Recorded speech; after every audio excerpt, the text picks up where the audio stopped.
जम्मू कश्मीर धारा 370 पर supreme court के फैसले की बड़ी बातें। 370 पर सुप्रीम कोर्ट के फैसले पर प्रधानमंत्री नरेंद्र मोदी ने दिया बड़ा बयान। हैरान रह गए लोग। चलिए जानते हैं पूरी खबर विस्तार से। हिंदुस्तान तक के साथ आप सब्सक्राइब करके वीडियो को लाइक शेयर जरूर कीजिएगा। जम्मू कश्मीर से अनुच्छेद 370 हटाए जाने पर सुप्रीम कोर्ट की मुहर लग गई है। कोर्ट ने भी स्वीकार किया है कि राष्ट्रपति का फैसला संवैधानिक तौर पर वैध था। अनुच्छेद 370 अस्थायी था। संविधान के सभी प्रावधान जम्मू कश्मीर में लागू होंगे। कोर्ट ने यह भी कहा कि अनुच्छेद 370 पर राष्ट्रपति को फैसला लेने का पूरा अधिकार है। उनके पास संवैधानिक शक्तियां हैं। जम्मू कश्मीर भारत का अभिन्न अंग है। इसकी कोई आंतरिक संप्रभुता नहीं है। 5 जजों की संविधान पीठ ने यह फैसला सुनाया। आइए जानते हैं सुप्रीम कोर्ट ने क्या क्या कहा है। बता दें कि केंद्र सरकार ने 5 अगस्त 2019 को संविधान के अनुच्छेद 370 के प्रावधानों को निरस्त करने का निर्णय लिया था। केंद्र के इस फैसले के बाद जम्मू से विशेष राज्य का दर्जा छिन गया था और यह केंद्र के अधीन आ गया था।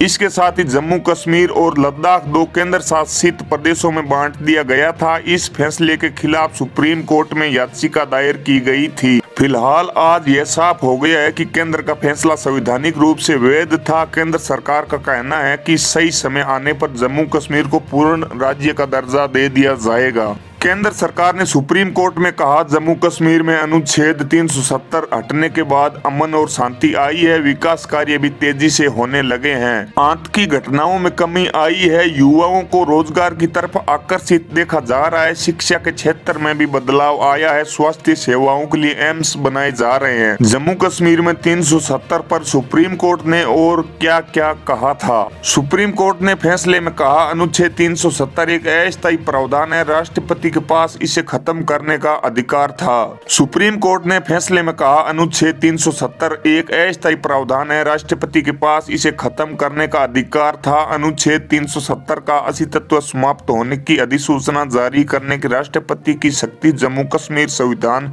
सभा के भंग होने के बाद भी बनी रहती है। सुप्रीम कोर्ट ने कहा, जम्मू कश्मीर का विशेष दर्जा खत्म करने का राष्ट्रपति का 2019 का आदेश वैध था। राज्य का दर्जा भी जल्द बहाल किया जाएगा। सुप्रीम कोर्ट ने कहा, जम्मू कश्मीर में सितंबर 2023 तक चुनाव कराए जाएंगे, यानी सरकार को 9 महीने के अंदर चुनाव कराने होंगे। हालांकि सरकार ने भी एक बयान में कहा है कि वो चुनाव कराने के लिए तैयार है। चुनाव आयोग कार्यक्रम जारी कर सकता है। सुप्रीम कोर्ट ने कहा, जम्मू कश्मीर भारत का अभिन्न अंग है। इसकी कोई आंतरिक संप्रभुता नहीं है। भारत में शामिल होने के बाद जम्मू कश्मीर के पास आंतरिक संप्रभुता नहीं है। मुख्य न्यायाधीश DY चंद्रचूड़ ने कहा, हमारा मानना है कि भारत संघ में विलय के बाद इसकी कोई आंतरिक संप्रभुता नहीं है। सुप्रीम कोर्ट ने कहा, मुख्य न्यायाधीश DY चंद्रचूड़ की अध्यक्षता वाली 5 न्यायाधीशों की संविधान पीठ ने अनुच्छेद 370 को निरस्त करने की चुनौती देने वाली याचिकाओं पर सर्वसम्मति से फैसला सुनाया है। CJI ने कहा, जम्मू कश्मीर के संविधान में संप्रभुता का कोई जिक्र नहीं था। हालांकि भारत के संविधान की प्रस्तावना में इसका उल्लेख मिलता है। भारतीय संविधान में इसका उल्लेख मिलता है। भारतीय संविधान आने पर अनुच्छेद 370 जम्मू कश्मीर पर लागू हुआ था। संविधान में सभी प्रावधान जम्मू कश्मीर पर लागू होते हैं। ये फैसला जम्मू कश्मीर के एकीकरण के लिए था, यह विघटन के लिए नहीं था। राष्ट्रपति घोषणा कर सकते हैं कि अनुच्छेद 370 का अस्तित्व समाप्त हो गया है।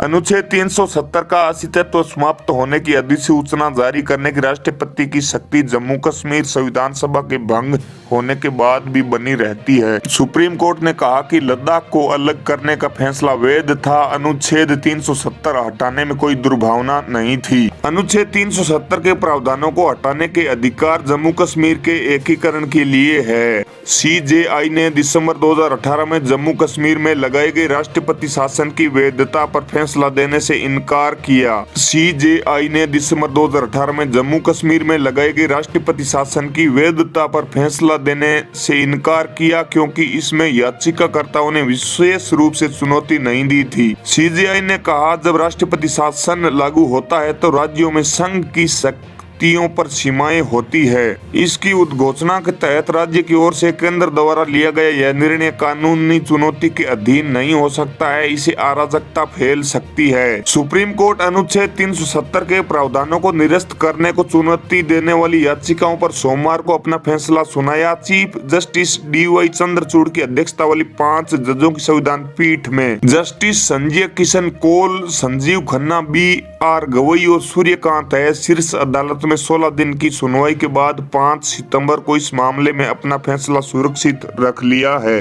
सुनवाई के दौरान शीर्ष अदालत ने केंद्र और हस्तक्षेपकर्ताओं की ओर से attorney general R Venkataramani, solicitor general Tushar Mehta, वरिष्ठ अधिवक्ता हरीश साल्वे, राकेश द्विवेदी, V गिरी और अन्य को सुना। वहीं याचिकाकर्ताओं की ओर से कपिल सिब्बल, गोपाल सुब्रमण्य, राजीव धवन, जफर शाह और दुष्यंत दवे समेत वरिष्ठ अधिवक्ताओं ने बहस की थी। वकीलों ने अनुच्छेद 370 के प्रावधानों को निरस्त करने के केंद्र के फैसले की संवैधानिक वैधता, जम्मू और कश्मीर पुनर्गठन अधिनियम की वैधता को लागू करने की चुनौती समेत विभिन्न मुद्दों पर चर्चा की थी। 20 जून 2018 को जम्मू कश्मीर में राज्यपाल शासन और 19 दिसंबर 2018 को राष्ट्रपति शासन लगाया गया था और 3 जुलाई 2019 को इसका विस्तार किया गया। विशेष राज्य का दर्जा हटने के बाद जम्मू और कश्मीर और लद्दाख को 2 केंद्र शासित प्रदेशों में विभाजित कर दिया गया था। इसके खिलाफ कोर्ट में 23 अर्जियां दी गई थी। इन याचिकाओं को 2019 में संविधान पीठ को भेजा गया। मामले में 2 अगस्त को बहस शुरू हुई थी। जम्मू कश्मीर 370 मामले में सुप्रीम कोर्ट ने केंद्र से पूछे थे ये सवाल। सुनवाई के दौरान शीर्ष अदालत ने पूछा था कि अनुच्छेद 370 संविधान में स्थायी प्रावधान बन गया है क्या? यदि एक स्थायी प्रावधान बन जाता है तो क्या संसद के पास अनुच्छेद 370 में संशोधन करने की शक्ति है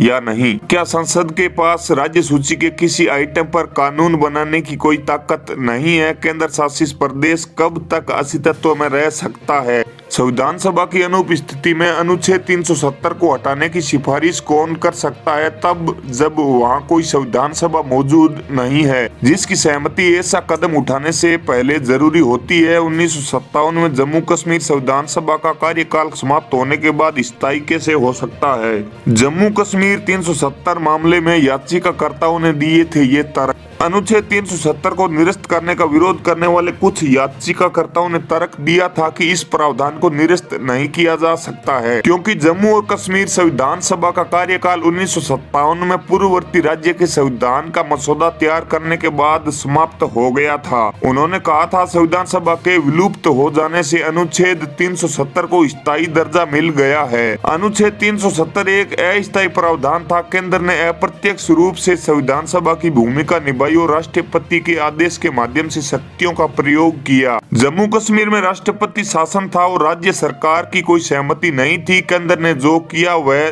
संवैधानिक रूप से स्वीकार्य नहीं है और अंतिम साधन को उचित नहीं ठहराता है। अनुच्छेद 370 पर सुप्रीम कोर्ट के फैसले पर प्रधानमंत्री मोदी ने खुशी जाहिर की है। PM मोदी ने ट्वीट करते हुए लिखा, अनुच्छेद 370 हटाने पर सुप्रीम कोर्ट का आज का फैसला ऐतिहासिक है जिसमें भारतीय संसद द्वारा 5 अगस्त 2019 को लिए गए फैसले की संवैधानिकता बरकरार रखी गई है। यह उम्मीदों, विकास और जम्मू कश्मीर लद्दाख के हमारे भाइयों बहनों की एकता की गूंज है। अदालत ने हमारी एकता के मूल के सार को मजबूत किया है जिसे हम भारतीय सबसे ऊपर रखते हैं। PM मोदी ने लिखा, मैं जम्मू कश्मीर और लद्दाख के जुझारू लोगों को यह सुनिश्चित करना चाहता हूं कि आपके सपने पूरे करने का हमारा वादा पूरा करेंगे। हम इस बात के लिए समर्पित है कि तरक्की न सिर्फ आप तक बल्कि समाज के हर उस पिछड़े तबके तक पहुंचे जिन्हें अनुच्छेद 370 की वजह से काफी कुछ झेलना पड़ा। आज का फैसला सिर्फ एक कानूनी फैसला नहीं है बल्कि एक आशा की किरण है। यह उज्जवल भविष्य का वादा है और हमारे उन एकजुट प्रयासों का सबूत है जिनसे हम एक और मजबूत एकजुट भारत बनाएंगे, ऐसा प्रधानमंत्री नरेंद्र मोदी ने कहा था। 370 पर सुप्रीम कोर्ट के फैसले और प्रधानमंत्री नरेंद्र मोदी के विचारों पर आपकी क्या राय है? कमेंट्स में जरूर बताइए। वीडियो को आपने यहाँ तक देखा उसके लिए आपका बहुत बहुत शुक्रिया। वीडियो को लाइक शेयर जरूर करें, चैनल को सब्सक्राइब करें। अगर आप फेसबुक पर देख रहे हैं तो हमारे पेज हिंदुस्तान तक को फॉलो भी जरूर करें। इस तरह की और खबरें और देश और दुनिया की तमाम अपडेट के लिए बने रहिए हिंदुस्तान तक के साथ। जय हिंद, जय भारत, वंदे मातरम।